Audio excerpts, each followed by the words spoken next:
Most mysterious and abandoned ancient technologies that continue to baffle scientists. Our world is filled with mystery and fascinating stories up until this day that doesn't hold an explanation yet. Archaeologists, scientists, and explorers continue to be astonished by how certain things occurred, but no further explanations were found. These unsolved and mysterious ancient technologies and finds make our world more perplexing. And with that, today we have listed some mysterious and abandoned ancient technologies that still baffle scientists. Remember to subscribe to more such videos and watch them until the end. Here we begin. Stone spheres in Costa Rica. The Costa Rica stone spheres are giant stone balls, and over 300 were found in the 1930s when the United Fruit Company started clearing the jungle to plant bananas. They were a few inches in diameter and 7 feet across, weighing a massive 16 tons. The estimated date of the stones were given from around the year 600 to year 1000 before the Spanish conquest. While archaeologists have agreed that these perfectly shaped stone spheres were created by ancient indigenous people, some believe they were used as a driveway decoration leading to the chief houses. These spheres are known as las bolas, were the coarse grain equivalent of balsat, while some were designed of shell-rich limestone and other groups of these spheres were designed of sandstone. Initially, the spheres were treated with less respect, with workmen pushing them aside with heavy machinery. Then, when myths started circulating about the hidden gold inside the spheres, sticks of dynamite were used to blow some of them apart, but nothing was found. Roman concrete, cement that doesn't crack. Various archaeological projects of ancient Rome wouldn't have been possible without Roman concrete. Roman concrete was the hydraulic setting cement mix comprising volcanic ash as well as lime that bound rock fragments into a single stone mass. It makes them impenetrable to the waves and stronger things. The earliest known Roman concrete dates back to 25 BC and was explained by Vitruvius, an engineer and architect. In his book, 10 Books on Architecture, he recommends builders use volcanic ash from Naples. The natives then mixed the lime with a ratio of 3:1 or 2:1 if the construction was underwater. Concrete was considered a novelty when he wrote his book, and he used them sparingly. This changed in 64 AD, when an urban fire destroyed 2/3 of the imperial capital. That time, survivors set out to rebuild the building code of Nero, known as stronger foundations. The switch to Roman concrete enabled the construction of architectural projects like the Pantheon, the biggest and oldest unreinforced dome in the world. Track march in the Phrygian Valley. In the Phrygian Valley of Turkey, numerous cart tracks are crisscrossing across the landscape. These tracks are divided into the bedrock and are evenly spaced as if designed by the wheels of a vehicle or a cart, but deeper than typical cart ruts. The deepest ruts are 3 feet deep and similar to those found on the Maltese island. The lack of dating has led some people to believe that these are petrified ruts made millions of years ago by ancient alien civilizations, drifting heavy vehicles over the terrain covered with volcanic ashes. However, the deposits solidified over the centuries into a hard rock to preserve the ruts, the similar way dinosaur footprints are preserved in rocks.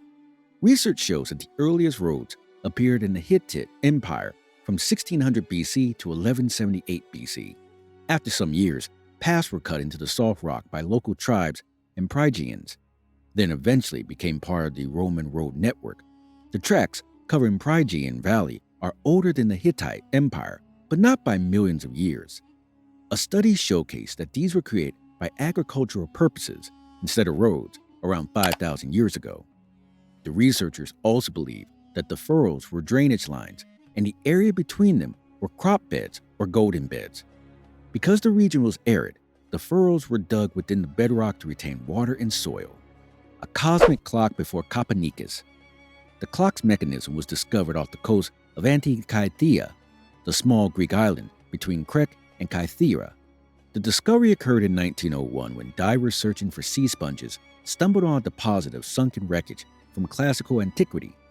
The titular contraption was in poor condition and incomplete, but seemed to comprise 37 bronze gears stored inside the wooden box. Researchers speculated that its mechanism was discovered 2,200 years ago and functioned as an ancient computer. However, this hypothesis was improbable. and the current consensus holds the mechanism to be an Ore, the model of the solar system calculating and tracking the celestial time. CT scans further reveal the mind-boggling contraption complexity. An attempt to replicate this master watch mechanism was known as the creation of genius that combined the cycles from Babylonian astronomy, Plato's Academy mathematics, and Greek astronomical theories.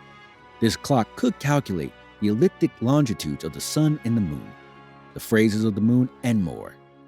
Jain rock structure. Gwalior is an essential city in India and is rich in architectural marvels. The fort situated 100 meters above the town is the primary attraction.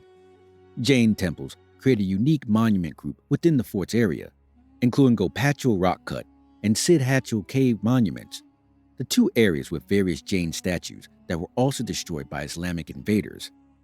Most of the Jain statues are situated on the hill and were chiseled during the 15th century, though some are thought to date back to the 7th century. All the statues carved in the 15th century were built during the reign of Tamar, King Dungar Singh, and Kriti Singh, his successor or son. The Tamar queen herself was either a great follower of the religion or a Jain. The Gopachal rock cut is situated on a straight cliff on the eastern face of the hill and is one of India's most important or largest. There are around 1,500 idols of Jain, including 18 colossal statues, some around 10 meters tall, but many more from 2 to 5 meters tall.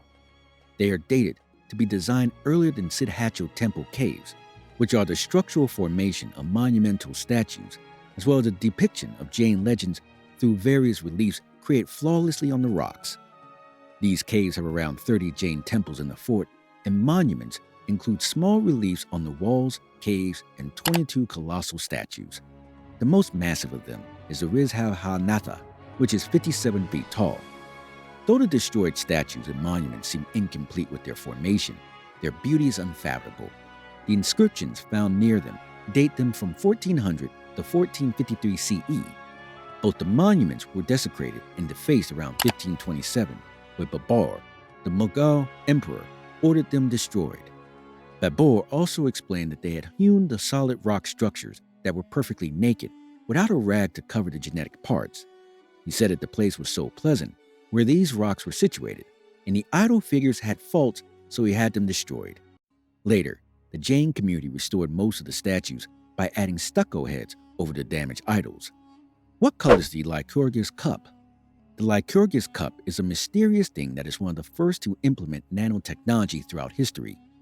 It is now housed in the British Museum, United Kingdoms. When the cup is lit from the same side as the viewer, it appears green, and when backlit, it appears red. Researchers have replicated the effect in 3D printed plastic using the same material science.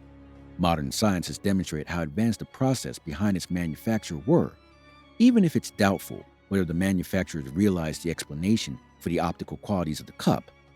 The cup has an incredible feature, making it change its colors with the change of the intensity and light direction. So, how does this cup change color? The cup is a mysterious antique cup from the end of the Roman period, 4th century AD, and it's a cage cup. This means the primary cup is encircled by a beautiful cage pattern, and the design of the cage portrays King Lycurgus of Thassa's death and anger. One Roman or Greek story showcases King Lycurgus as trying to kill Ambrosia, the follower of Dionysus god, but as per studies, Ambrosia was transformed into wine by the gods who gathered around the king and killed him. As per ancient history, it comprises nanotechnology properties. With being an incredible piece of art, the cup is extremely valuable. The cup is priceless, with precious metals like gold and silver in its construction. Its rim is decorated with a silver gilt leaf band, and the foot has silver gilt vine leaves in the open-work design. The cup is noteworthy and appears green in color when viewed under direct bright light. However, when it is lit from the backside or inside, the major reliefs turn red. The picture of the king also changes to a slight purple shade. Scientists didn't discover why this happened, and it's uncertain to people. The presence of nanoparticles like gold and silver and copper spread in the glass matrix. The gold particles absorb light and result in a reddish color. The purple color is due to bigger particles, whereas the green is due to colloidal dispersions of silver particles. It's unclear how it was manufactured, but there is some controversy saying whether it's an accident or intentional. It is believed that Romans had knowledge of glassmaking that is now known,